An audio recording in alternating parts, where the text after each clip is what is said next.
માઇકના માણસ છે એટલે કંટ્રોલ રહેતો નથી અને જ્યારે કારણ કે હવે ઘડિયાળની સામે જોયું તો એમ લાગ્યું કે હવે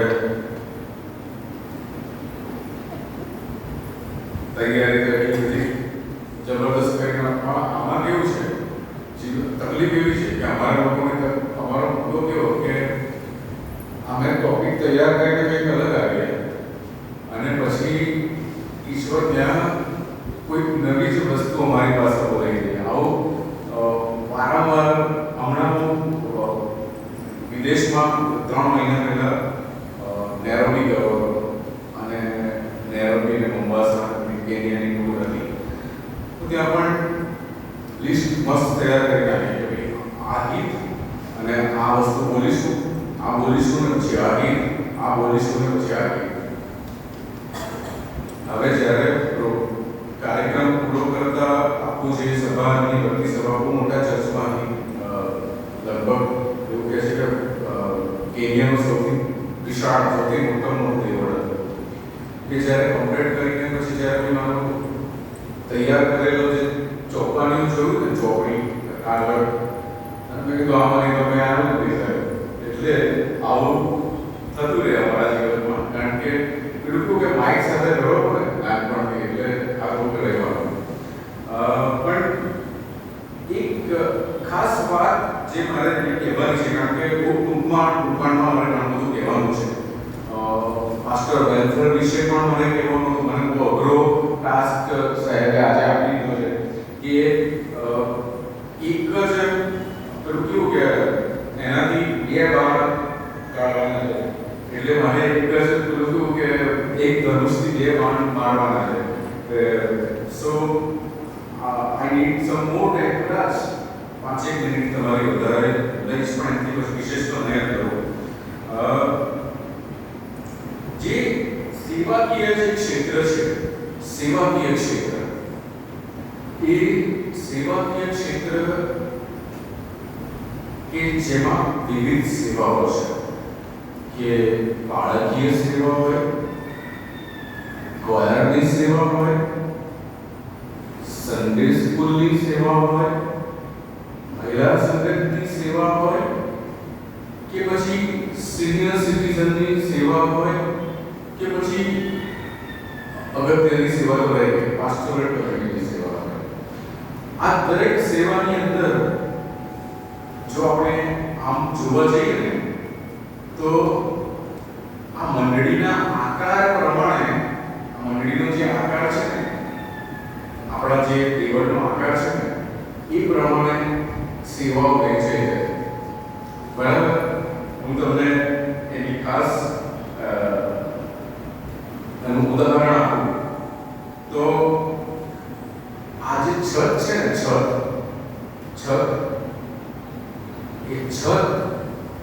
એ સેવા છે. બરાબર? સેવાકીય કાર્યો એ છત છે. બરાબર? Roof is a service. રૂફને સર્વિસ માની લઈએ છીએ આપણે કે આ સેવાકીય છે. બરાબર? આ બાજુનો જે પાયો છે ધીસ બિલ્ડર, આ પાયો છે સમર્પણનો પાયો. સમર્પણનો પાયો સેવા, આ છે સમર્પણ. પછી આ બાજુનો જે પાયો છે એ છે તમારા સ્નેહનો પાયો. સ્નેહ કેવી રીતે? કુટુંબ ભાવના. કુટુંબ ભાવના સ છે બધા. આ પહેલો કયો કીધું? પહેલો કયો કીધું? છત. છતને શું કીધું? હા, સેવા. છત એ સેવા. આને શું કીધું? સમર્પણ. આને શું કીધું? સ્નેહનો પાયો. સ્નેહ એટલે કૌટુંબિક ભાવના, કુટુંબ ભાવનાની વાત છે. બરાબર? આ કોયર બેઠું છે ને કોયર એ સાક્ષીની ભાવના છે. સાક્ષી. બરાબર? અને આ છે સ્તુતિ. આ 5 સથી મંડળી બને છે. 5 સથી મંડળી બને છે. 5 સ. પહેલું ચ એ સેવા, સમર્પણ, પછી બોલો સ્નેહ, કૌટુંબિક ભાવના, સ્તુતિ. અને આ એક જે હાઉસ બને છે એને ચર્ચ કહેવાય છે. એટલે ચર્ચની અંદર આ બધી ભાવનાઓ જ્યારે ભેગી થાય, બરાબર, અને એમાં એક ભાવના બહુ અગત્યની છે, સ્નેહની ભાવના, કૌટુંબિક ભાવના. જનરલી આપણા ત્યાં લેવલોમાં સ્પર્ધા, કોમ્પિટિશન, એ બધી વસ્તુઓ ભણાયેલી છે, પણ એ બધી વસ્તુઓ આપણા ત્યાં હોવી જોઈએ નહીં. હવે એ જ બાબતે આ તો માસ્ટર વેલફેર વિશે ઘણી બધી વસ્તુઓ તમને કહી દીધી, બરાબર, પણ સેવામાં ઘણીવાર લોકો કેમ નથી આવતા, સેવામાં જોડાતા કેમ નથી? બાળકીય સેવા કરતા કહી દીધું કે MBBS ની કરતા અને MBA અને CA કરતા પણ અઘરી સેવા છે. કેમ કે એક સંપૂર્ણ બાળક બનતા કેટલા વર્ષ થાય છે? 9 થી 10 વર્ષ થાય છે. સંપૂર્ણ બાળક બનતા 9 થી 10 વર્ષ થાય છે. કારણ કે અમારા યુનિવર્સિટીમાં છોકરાઓ આવે છે અને જોઈએ છે કે એક સંપૂર્ણ બાળક બનતા 9 થી 10 વર્ષ થાય છે. પણ નાની નાની સેવાઓની પણ જો વાત કરીએ તો પણ આપણે નથી જોડાતા, બરાબર.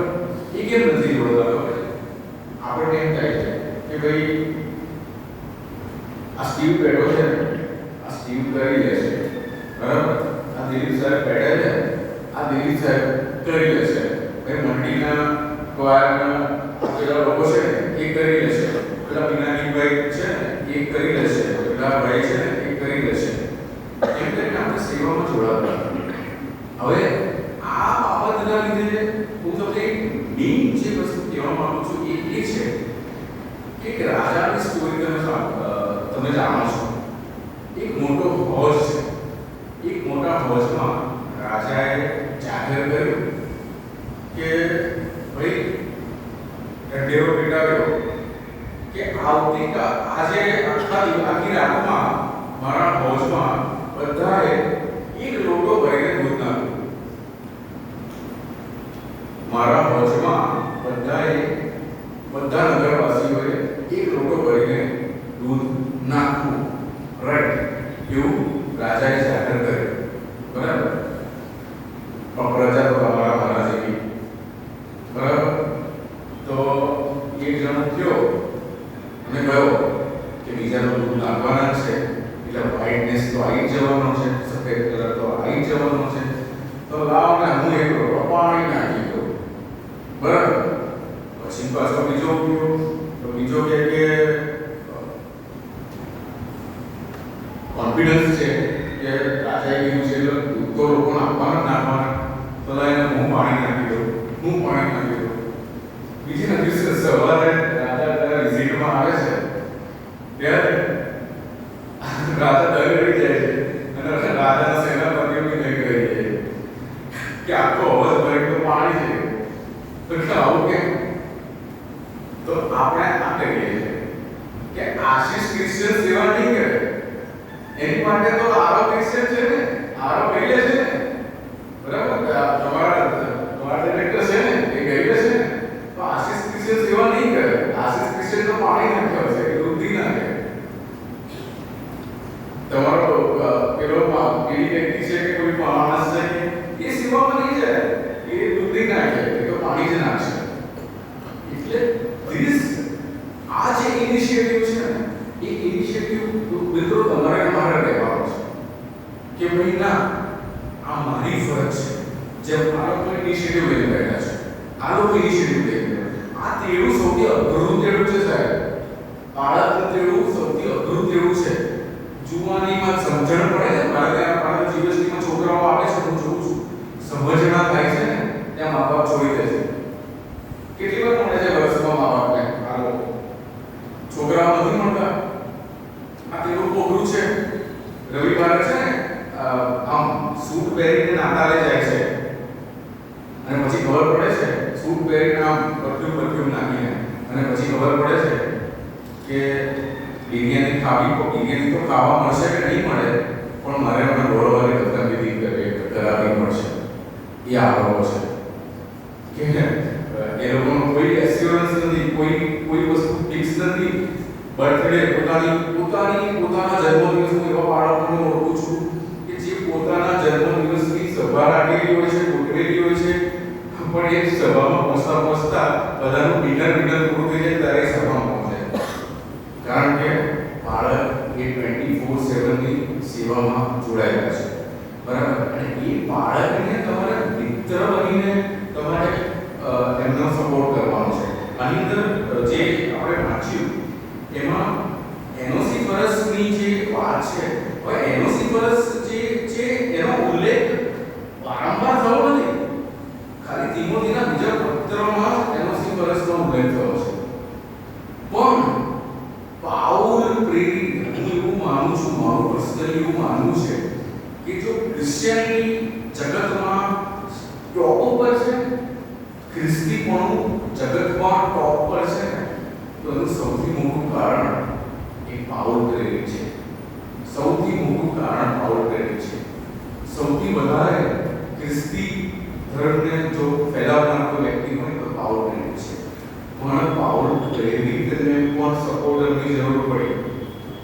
અને પાઉલ પ્રેરિત એ છે તિમોથી, આપણે વાંચ્યું તિમોથીના બીજા પત્રમાં કે પ્રભુ કે બીજો તિમોથીનો પહેલો અધ્યાય 16-18 પ્રભુ એનોસિફરસના કુટુંબ પર દયા કરો, કેમ કે તેણે વારે મને ઉત્તેજન આપ્યું અને મારા બંધનને લીધે તે શરમાયો નહીં, પણ તે રોગમાં હતો ત્યારે ખંતથી મને તોડી કાઢીને તે મને મળ્યો. પ્રભુ કરે તે દિવસે તેના તરફથી તેના પર કૃપા થાય. એફેસસમાં તેણે મારી કેટલી બધી સેવા બજાવી એ હું સારી રીતે જાણે છે. આ એક વ્યક્તિ જે એનોસિફરસ છે એનું આટલા મોટા પાત્રએ ઉલ્લેખ કર્યો. આટલું મોટું પાત્ર પાઉલ પ્રેરિત, આટલા મોટા પાત્રએ આટલા નાના માણસનો ઉલ્લેખ કર્યો. કેમ ખબર છે? તમને ખબર છે ને રોમની જેલો કેવી હતી? રોમની જેલોમાં ખ્રિસ્તીઓ પર હિંસક પ્રાણીઓ છોડી દેવામાં આવે છે. હિંસક પ્રાણીઓ, હવે હિંસક પ્રાણી એ ખ્રિસ્તી માણસને મારી નાખે ને તો એ લોકો એ જોવે, એન્ટરટેન થાય કે એ હિંસક પ્રાણીને કે એ ખ્રિસ્તીઓને મારી નાખે. આવી રોમની જેલમાં એમ કહેવાય કે જાન હાથે લીધે લેકે એનોસિફરસ એક આઉટરેજ પાસે એ એનોસિફરસ એ ટેકો બાળક સાહેબોને મિત્રો જોઈએ છે. બાળક સાહેબોને ખભો મિલાઈને ચાલનાર મિત્રો જોઈએ છે. એમની સેવાઓમાં કોઈ સપોર્ટર્સ જોઈએ છે. બાળક સાહેબોને એવું નથી કે ઘણી વખત લોકોના એના હું થોડા મારી વાત કરું. ચલો, મારા મમ્મી સિવિલ હોસ્પિટલમાં બહુ મોટા મેટર હતા, મોટી પોસ્ટ. તો મમ્મીની સાથે ઘણી વખત અમને લેવા માટે છે. તો મોટા જીત મેટર હતા એટલે કેવું કે અમદાવાદ સિવિલ હોસ્પિટલમાં તો મમ્મી જ્યાં જાય ને જે ડિપાર્ટમેન્ટમાં ત્યાં બધા નર્સિસ ને સ્ટાફ ને ઇન્ચાર્જ સિસ્ટરો જેટલા બેઠા હોય ને એ તરત બેઠેલા તરત ઉભા થઈ અને મેડમ જ્યાં જાય ને મેડમ. હવે હું આ બધું જોતો, પણ મારા ઘરમાં, મારા કુટુંબમાં એક નિયમ કે કોઈ પણ બાળક ઘરમાં આવે કે કોઈ પણ બાળક ઓફિસમાં આવે ગમે ત્યાં એન્ટર થાય તો ઊભું થઈ જવું, એવો અમારા ઘરનો નિયમ. તો નાનો સેવક મિશનરી પણ સુવાર્થી પણ મારા ઘરમાં આવે તો મારા મમ્મી તરત ઊભા થઈ જતા. ત્યારે મને એમ થાય કે યાર આ મારા મમ્મી તો મોટા ઓફિસર છે, તો એમના માટે તો લોકો આખું કામ ઊભું થઈ જાય છે. પણ આ નાના મિશનરી, આપણો નાનો બાળક છે તો એની માટે મારા મમ્મી પણ ઊભા થઈ જાય. તો મારા તો બાળક કરવું જોઈએ. મને એ વખતે વટ પાડવાનો છે ને, આપણે કેવું કે વટ પાડવાની પેલી એવું લાગે કે વટ પડી જાય કે આપણે બાળક બની તો વટ પડી જાય કે. તો મને એમ થયું કે મારા બાળક બનવું જોઈએ. તો બાળક બનીશ તો કેવું કે હું જ્યાં જઈશ તો બધા ઊભા થઈ જશે. પછી ગ્રેજ્યુઅલી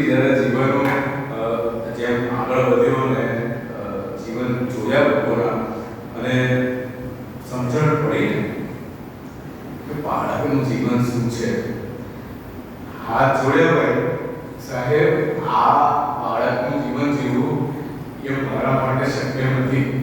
આટલું સ્ટ્રગલ કરવું એ મારા માટે શક્ય નથી.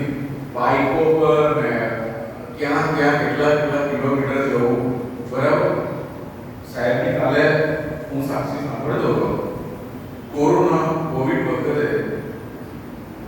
કોને આટલા નાના છોકરાઓ છે સાહેબને, કોને પોતાના બાળકની પડી ના હોય, કોને એવું હોય કે ભાઈ હું જઈશ પીપીઈ કિટ પહેરીશ કે નહીં પહેરું, પણ હું ત્યાંથી જમ્સ લઈને આવીશ કે નહીં મને નથી ખબર. મને ખબર હું કોઈ દફન વિધિ કરાવીશ તો ત્યાંથી હું જમ્સ લઈને આવીશ. આ દીકરો ત્યારે હજી 3 વર્ષ પહેલા કેટલો નાનો હશે, દીકરી નાની હશે. પીપીઈ કિટ હું કેટલા બધા બાળકોને ઓળખું છું કે જે લોકોએ આ સમયોમાં પોતાનો જીવ તો જોખમમાં મૂક્યો. ચલો એમણે તેડું લીધું છે, એમણે તો જોખમમાં મૂક્યો, પણ એમની પત્નીનો અને એમના બાળકોનો શું દોષ છે? તો એમના જીવો એ લોકો જોખમમાં મૂક્યા, શું દોષ છે? બિશપ સાહેબ સિમ્સ હોસ્પિટલની પથારીમાં પડ્યા, તમને ખબર છે? જીવન મરણ વચ્ચે ઝોલા ખાતા એ વખતના ડાયોસિસના ખજાનચી જોસેફ કાકાટર સાહેબ એ પણ એક બીજી હોસ્પિટલમાં જીવન મરણ વચ્ચે ઝોલા ખાતા હતા. અને એમના કુટુંબોને આર્થર અઠવાડી સાહેબની વાત કરીને આખા કુટુંબને કોરોના થઈ ગયો. ડોક્ટર વિડીયો કરાવતા એ લોકોને શું, આ લોકોનું શું, એ લોકોનું જોવાનું નહીં. પણ નહીં, મેં સેવા મારું જીવન સોંપ્યું છે તો મારા બાળક અને મારું કુટુંબ પણ મેં સોંપ્યું છે. અને હું એકલો સ્ટ્રગલ કરીશ, હું એકલો સેવા કરીશ એવું નહીં, મારું કુટુંબ પણ સેવા કરશે, બેંક પણ સેવા કરશે, અને સ્ટીમ પણ સેવા કરશે, અને સ્ટેટ પણ સેવા કરશે. અને ખરેખર હું એવું માનું છું કે મંડળી તરીકે જ્યારે આ બાળકોના આ જીવનમાં આપણે જોઈએ છે, પહેલા તો મને કે બાળકો એટલે ઓછું કરી નાના કે બાળક એટલે બધા ઉભા થઈ જાય, બધા ભટ પડી જાય, ભૂખ્યો મળે, આ તે એ નથી, એ વાસ્તવ નથી. બાળકનું જીવન બહુ જ અઘરું છે. એક નાની વાત, કારણ કે મારે હું ક્વાયર પર પણ આવ્યો છું, ક્વાયરને પણ મારે 1-2 વસ્તુ કહેવી પડશે. અને એટલે હું અહીંયા બાળકને રોકાવું છું, પણ બાળક માટે એક લાઈન હું અહીંયાથી ગાવા માંગુ છું જે મેં પોતે લખી છે. અને ગીત તમારું જાણીતું જ છે, મારા બહુ સારા મિત્ર ફાધર પરેશ એ ગીત લખ્યું હતું. પછી મેં ફાધર પરેશને એ લાઇન્સ આપી અને પછી મેં પણ એ લાઇન્સ રેકોર્ડ કરી અને એ લાઇન્સ હું તમારી માટે કહીશ અને બાળક સાહેબ માટે ખાસ હું ગાઈ રહ્યો છું. વિતાવીશ જીવન મારું સેવામાં તારી, વિતાવીશ જીવન મારું સેવામાં તારી, ચાહે હો કસોટી ઘણી સેવામાં મારી. તન મન ધન જીવન ચરણ તારા રે, તન મન ધન જીવન ચરણ તારા રે, પ્રભુ તારી સેવા કરવી છે મારે, ઈસુ તારી સેવા કરવી છે મારે. Thank you sir, thank you for your service. સમય થઈ ચૂક્યો છે, હું જાણું છું, પણ 2 પ્રસંગ છે અને જો હું ક્વાયર માટે કંઈ નહીં બોલું તો મારું આઈડો અહીંયા મિથ્યા છે. મને ખબર છે તમને પણ ભૂખ લાગી હશે, પણ પ્રભુની કૃપાથી ક્વાયર તરફથી ચા નાસ્તાની નાની વ્યવસ્થા છે અને એની માટે હું ક્વાયર માટે પણ હું બીજી 10 મિનિટ તમારી સમક્ષ લેવા માંગુ છું. અને ક્વાયર માટે, કારણ કે ક્વાયર તો એક એવું છે કે મારું જીવન છે. સંગીત ક્વાયર એ મારું જીવન છે અને જે શરૂઆતની જે વાતો જે અહીંયા આપણે વાંચવામાં આવી એ બાબતે કે પહેલાના સમયમાં રાજા મહારાજાઓ એમના જે દરબારો જે ભરાય છે એ ભરાય સભા ભરાય દરબાર ભરાય એમાં ગાયકો પછી કવિઓને ખાસ રાખતા કે જે રાજા મહારાજાઓની પ્રશંસા કરતા. બરાબર. દાઉદ રાજા એક એવો રાજા હતો કે જેણે એના ત્યાં એવા સંગીતકારો એવા ગવૈયા રાખ્યા કે જે દાઉદ રાજાની નહીં પણ સર્વશક્તિમાન ઈશ્વરની એ આરાધના કરતા, સર્વશક્તિમાન ઈશ્વરની વાતો કરતા. તેમાં કાળવૃત્તાંતના 16મા અધ્યાય 7 ને 9 માં લખ્યું છે કે પછી યહોવાનું સ્મરણ કરવાનું વિધિ તે દિવસે પહેલા આસાફ તથા તેના ભાઈઓની હસ્તક દાઉદે શરૂ કર્યો.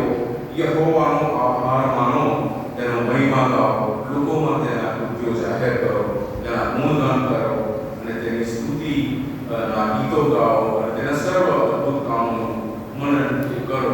એટલે દાઉદ રાજાએ આ રીતે અને એના પછી હું પહેલા કાળવૃત્તાંતના 25મા અધ્યાય પહેલી કલમમાં એવું લખ્યું છે. હું બહુ ફાસ્ટ વાંચું છું. પહેલો કાળવૃત્તાંત 25 ને 1 વળી દાઉદે સૈન્યના સરદારો એ સેવાને સારું આસાફના, હેમાનના તથા યદુથુનના પુત્રોમાંથી કેટલાય વીણા, સિતાર, ઝાંઝ વડે સ્તોત્ર ગાવા સારું જુદા કરે. સાંભળો, ઝાંઝના જુદા, સિતારના જુદા અને ગાવા વાળા જુદા કરે.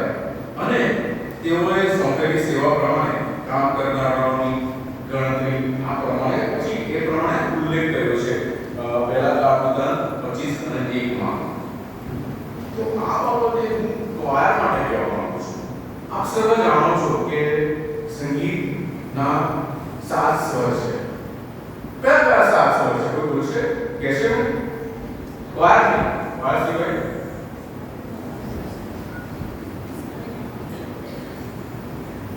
પહેલો સ્વર કહો સા, બીજો, ત્રીજો, પછી અને પછી ની. સા રે ગ મ પ ધ ની. તમને ખબર ના હોય તો કહી દઉં કે શાસ્ત્રો પ્રમાણે આનું પણ નામ છે.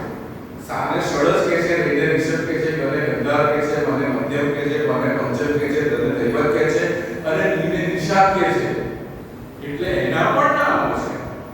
પણ સા એ સાની જે જગ્યા પર સ્થિર છે, રે રેની જે જગ્યા પર સ્થિર છે, ગ ગની જગ્યા પર સ્થિર છે, મ મની જગ્યા પર સ્થિર છે, પ મની જગ્યા પર સ્થિર છે, દ ધની જગ્યા પર સ્થિર છે, ની ની જગ્યા પર સ્થિર છે. એટલે સા એ રેનું કામ ક્યારેય નથી કરતો અને રે એ ગનું કામ ક્યારેય નથી કરતો અને ગ એ મનું કામ ક્યારેય નથી કરતો અને મ એ પનું કામ ક્યારેય નથી કરતો. એટલે એનો મતલબ એમ છે કે ક્વાયર અને જુનિયર ક્વાયરના સભ્યો ક્યાં છે? પેલી બાજુ છે. કઈ બાજુ છે? સામેની બાજુ છે. એટલે હું જે કહેવા માંગુ છું એ કે સા એ આ સા છે, આ સા છે તો એ સારું કામ કરે છે. બરાબર. આ રે છે, આ માન્ય વડીલ રે છે તો એ રેનું કામ કરે છે. માન્ય વડીલ ગ છે તો એ ગનું કામ કરે છે. તો આ સિમોનભાઈ પ છે તો ગનું કામ કરે છે. બેન ગ છે તો ગનું કામ કરે છે. બરાબર. બીજા જે છે હવે આ જે છે એ નીનું કામ કરે છે. કારણ કે this is also important thing, sound operating. તો દરેક જણને સારે ગમ બધાની પ્રમાણે દરેક જણને અલગ અલગ કામ પણ સોંપેલા છે અને એ પ્રમાણે કામ કરે છે. બરાબર. અને એ પ્રમાણે સપ્તાહ પૂરું થાય. સપ્તાહ એટલે સારે ગમ બધાની આ 7 સુરો પૂરા થાય એટલે એક સપ્તાહ કહેવાય. તો આ ક્વાયર એ સા પણ નથી ને રે પણ નથી, પણ આ ક્વાયર એ સપ્તાહ છે. શું છે? શું છે? સપ્તક. સપ્તક ઇટ્સ એન ઓક્ટેવ. સપ્તકને ઇંગ્લિશમાં ઓક્ટેવ કહેવાય. પણ આ સપ્તક પૂરું થાય છે ત્યારે એક વાર થાય છે. રાઈટ? એટલે તમારે લોકોએ સમજવાનું કે તમારી જવાબદારી શું છે અને તમારી જવાબદારી પ્રમાણે જ તમારે કામ કરવાનું. રાઈટ? એ પછી એક બે વાત હું તમને કહીને નાની વાત કહીને પૂરું કરું છું, કારણ કે આપ તો બોલવા માટે મારી પાસે હજી 1 કલાક છે પણ પોસિબલ નથી. નાની વાત કહીને પૂરું કરું છું. જોસેફ સ્ટીવન કરીને એક કવિ થઈ ગયા. જોસેફ સ્ટીવન, બરાબર? એ જોસેફ સ્ટીવન એ ટ્રિનિટી કોલેજ માંથી અને ગ્રેજ્યુએશન કર્યું. બહુ મોટા કવિ અને બહુ પ્રખ્યાત કવિ. ટ્રિનિટી કોલેજ લંડનમાં છે. મારો દીકરો પણ ટ્રિનિટી કોલેજ લંડનમાંથી સંગીતનો અભ્યાસ કરે છે. અહીંયાથી કરે છે પણ એનો અભ્યાસ ટ્રિનિટી કોલેજ લંડનથી થાય છે. એ ટ્રિનિટી કોલેજ લંડન એ એટલી વિખ્યાત, એટલી બધી પ્રખ્યાત કોલેજ છે કે આખા વિશ્વમાં એના સ્ટુડન્ટ્સની બહુ જ વેલ્યુ છે. એટલે જોસેફ સ્ટીવન નામનો વ્યક્તિ એ એમાંથી મોટું એને અભ્યાસ પૂરો કર્યો અને by the grace of God એને એ જ કોલેજમાં પ્રોફેસર તરીકે નોકરી મળી, ટ્રિનિટી કોલેજ લંડનમાં. અને જોસેફ સ્ટીવનને લંડનમાં એ કોલેજમાં એને સરસ અધ્યાપક તરીકે સરસ કામ પણ ફરજ નિભાવ્યું. અને એ અરસામાં જોસેફ સ્ટીવનનું લગ્ન નક્કી થયું. જોસેફ સ્ટીવનનું લગ્ન નક્કી થયું અને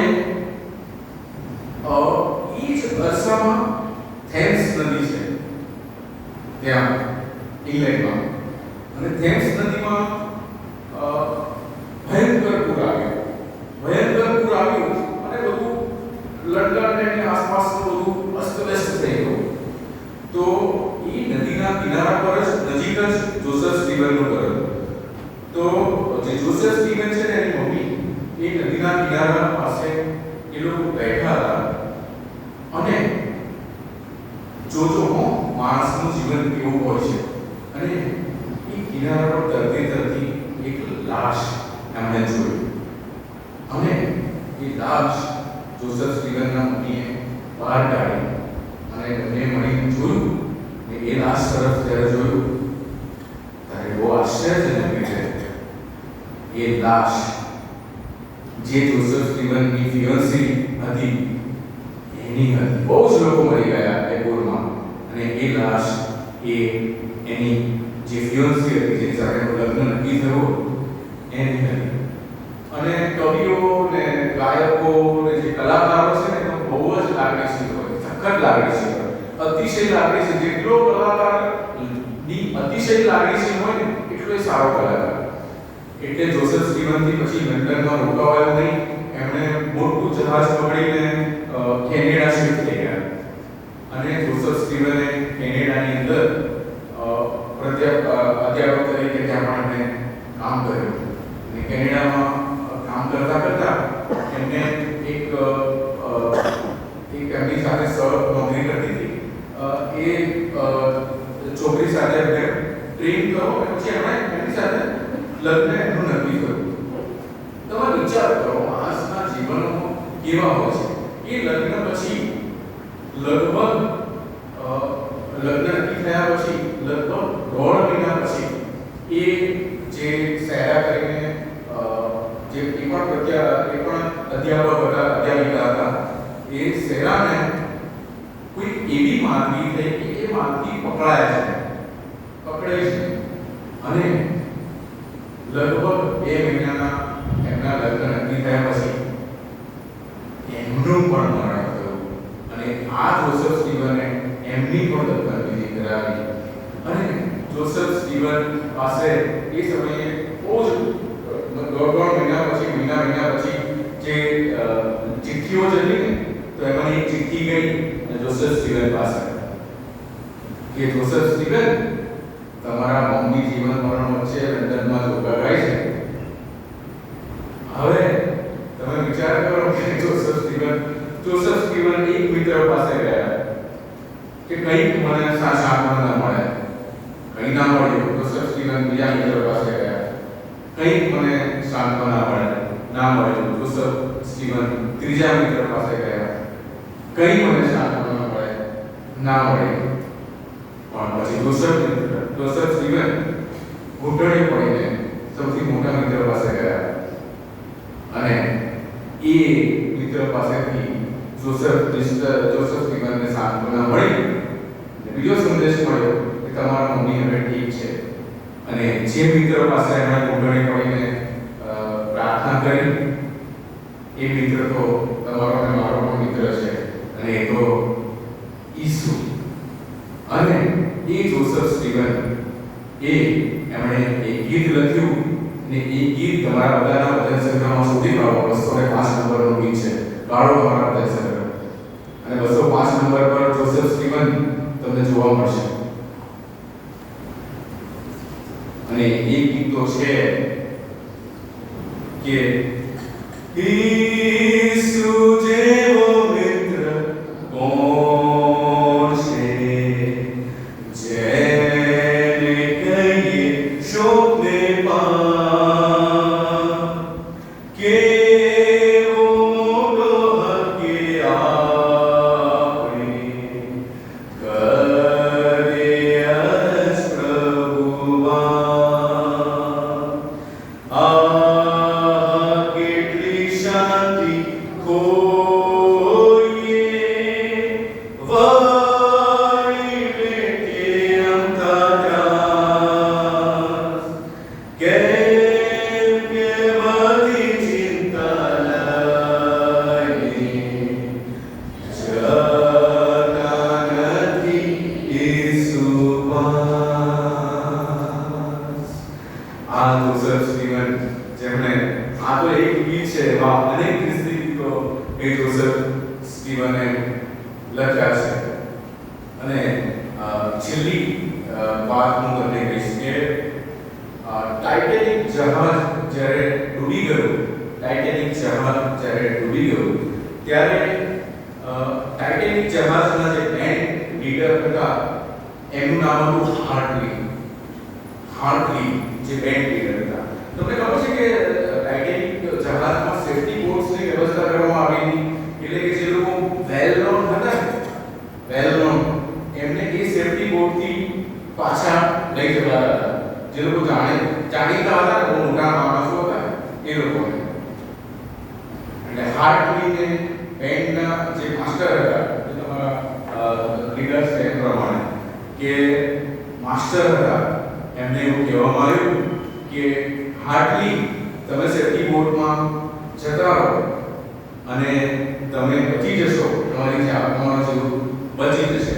પણ હાર્ટલીએ એવો નિર્ણય લીધો કે મારી ટીમ, જેમ કે તમારા બાળક સાહેબ નિર્ણય લે છે કે મારું દેવળ, તમારા બાળક નિર્ણય લે છે કે મારી ટીમને હું મૂકીને નહીં જઉં. ને હાર્ટલી એ સેફટી બોટમાં ના ગયા. અને છેલ્લી ટ્યુન જે તમે વગાડી એ ટ્યુન હતી કે મુજ દેવ તારી પાસે, તારી પાસે. એટલે તમે સમજો કે એ માણસે પોતાનો જીવ આપીને પણ પોતાની ટીમની સાથે રહ્યા, પોતાનો જીવ આપીને પોતાની પાસ્ટોરલ કમિટીની સાથે, પોતાનો જીવ આપીને પોતાના ક્વાયરની સાથે રહ્યા. છેલ્લી એક બાબત કે એક મોટો ગાયક મારા જેવો આખા વિશ્વમાં જઈને ગીતો ગાય, બહુ ફેમસ, આમ નામ ही કાફી है કે ભાઈ ચાલો કર્યો હતો કે આશીષભાઈ આવવાના છે. હમણાં છેલ્લે ચાલોમાં એક લગ્નના ઇન્વિટેશન કાર્ડમાં લખ્યું કે ભાઈ આશીષભાઈની ટીમ આવવાના છે. એટલે મને લાગ્યું ભાઈ તમે સેલિબ્રિટી તરીકે તમને બોલાવવામાં આવે છે. તો એવી રીતે એક મોટો ગાયક, અને મોટો ગાયક એના પ્રોગ્રામના અંતમાં, એટલે એના પ્રોગ્રામના અંત ભાગમાં એ હંમેશા ગીત શાસ્ત્ર તે વિશે ગાય. જે આવડે ગાયો ને એ હો મારો પાડે છે, એટલે એનું કોઈ અલગ ટ્યુન હશે અને એ ટ્યુનમાં એ હો મારો પાડે ગાય છે. અને એ જ્યારે એ કારણ કે કલાકારોનું કેવું હોય કે છેલ્લે સૌથી સારું ગાય, સૌથી છેલ્લે એ સૌથી પહેલા એક સરસ ગીત ગાય અને સૌથી છેલ્લે એવું ગાય કે આમ એનું નામ થઈ જાય. તો એ ગાયક હંમેશા ગીત શાસ્ત્ર 23 થી એન્ડ કરે, છેલ્લું ગીત ગાય ગીત શાસ્ત્ર 23. અને એટલી બધી ચીચીયારીઓ પડે, એટલી બધી તાળીઓ પડે, લોકો ગાંડા થઈ જાય, લોકો ક્રેઝી થઈ જાય એ ગીત શાસ્ત્ર 23 સાંભળીને. અને એક દિવસ એવું બન્યું કે એક છોકરો જુવાન એ આપણા પ્રોગ્રામ પછી આવ્યો અને એણે એવું કીધું, સ્ટીવ જેવો હશે આ જ ઉંમરનો લગભગ, કે સાહેબ તમે દરેક પ્રોગ્રામ પછી ગીત શાસ્ત્ર 23 ગાઓ છો, આજે ગીત શાસ્ત્ર 23 હું ગાઉં, આજે મને છેલ્લી વાર તક આપશો કે હું ગીત શાસ્ત્ર 23 ગાઉં. ત્યારે એ ગાયકને એમ કહ્યું કે અરે તું ગઈશ સ્ટીવ, તું ગઈશ, આશીષ ક્રિશ્ચિયન ઉભો છે સ્ટીવ ગાશે, સ્ટીવ કીધા. પણ પછી એને ગાયકને એમ કહ્યું કે કઈ નહીં, ચલો ને કે આજે લોકોની પાર્ટી લે કે આશીષ ગાય અને સ્ટીવ ગાય એનો ફરક કેટલો પડે લોકોએ જોઈ લે. તો એમણે પણ એસદાસના સ્ટીવને કીધું ચાલ આજે તો તમે બી માપી લો, ચાલ ગઈ ગીત શાસ્ત્ર છેલ્લો પ્રોગ્રામનું ગીત. હું જ્યારે ગાઉં છું ને ચીચિયારીઓ ને બૂમા બૂમીને ચીયર્સ લોકો બૂમા બૂમ કરે, તાળીઓના ભડભડાટ થઈ જાય છે, લોકો ઊભા થઈને સ્ટેન્ડિંગ ઓવેશન આપે છે. ચાલ તું ગા, જોઈ લઈએ આપણે તો શું ગાય છે. તો સ્ટીવ જેવો છોકરો તો એણે છેલ્લું ગીત ગીત શાસ્ત્ર 23 નું ગાયું. અને એ જે કલાકાર હતો મારા જેવો, એ બેક સ્ટેજ હતો. તો એણે જોયું કે આને તો ગીત શાસ્ત્ર 23 ગાય છે પણ એ અવાજ નથી આવતો, પિન ડ્રોપ સાયલન્સ, કોઈ આજુ નહીં બાજુ નહીં, કઈ અવાજ જ નહીં.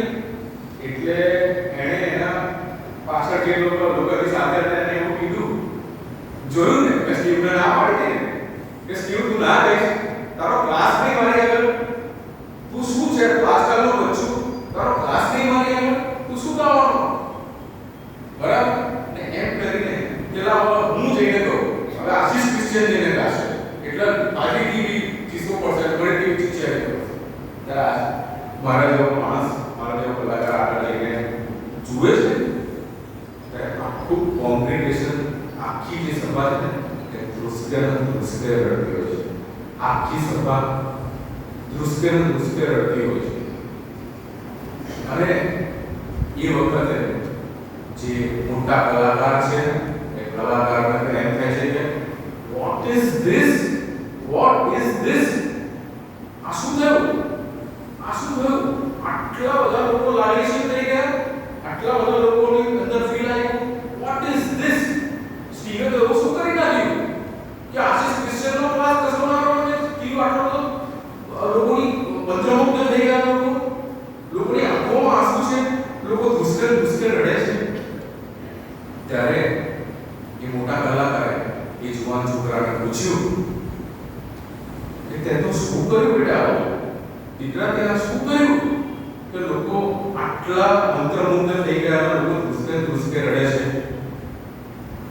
તો એ છોકરાએ જવાબ આપ્યો કે સાહેબ તમે ગીત શાસ્ત્ર 23 ના રાગને ઓળખો છો, તમે ગીત શાસ્ત્ર 23 ને કંઠસ્થ કરીને સુંદર ગાઓ છો, ગીત શાસ્ત્ર 23 ના એક શબ્દને ઓળખો છો, એ યાદ કરેલો છે અને એ રાગને તમે ગીત શાસ્ત્ર 23 ને ઓળખો છો. પણ હું એ ગીત શાસ્ત્ર 23 ના કેટા બાળકને ઓળખું છું, હું એ ગીત શાસ્ત્ર 23 ના કેટા બાળકને ઓળખું છું. આભાર, થેન્ક યુ.